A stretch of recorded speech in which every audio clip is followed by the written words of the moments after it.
A law which is enforceable requires that you have timely warning.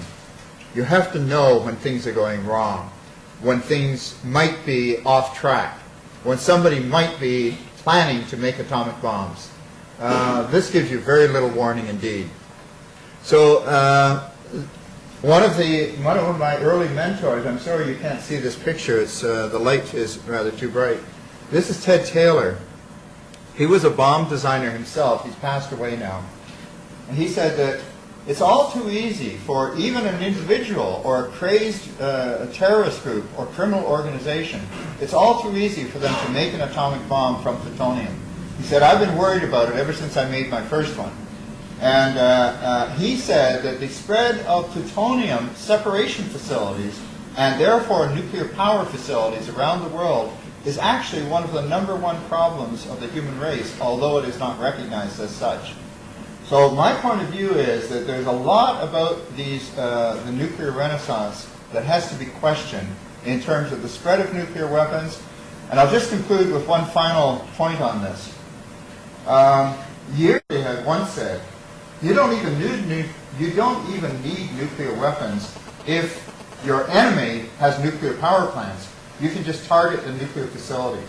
If you target the nuclear facilities, you can cause almost as much, not as much destructive explosive damage, but in terms of radiation contamination, you can certainly cause a great deal of damage that way. So I would just like to conclude by saying that I believe that the ICANN project and the people in this room and people of good conscience who sign petitions and so on, what we have to do is we have to become much more active, proactive. And I think that, Doug Roach has mentioned a very important target, and that is our membership in NATO. I think that if we had a campaign which focused on getting our government to speak out against NATO's essential use policy for nuclear weapons, this would be a big step forward in setting the groundwork for Obama's agenda to be taken seriously. And it would also, under the current circumstances, would be seen as helpful to the United States rather than bucking the United States. So it requires very little political courage to do this. But what it needs, however, is an aroused citizenry and an informed citizenry.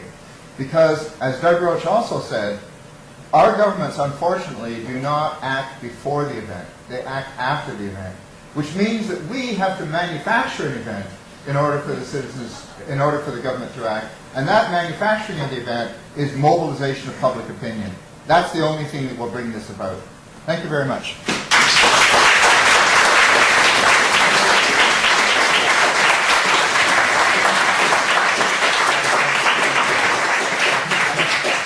And of course, we get very aroused by Gordon's words and wisdom, and better active than radioactive, as we say.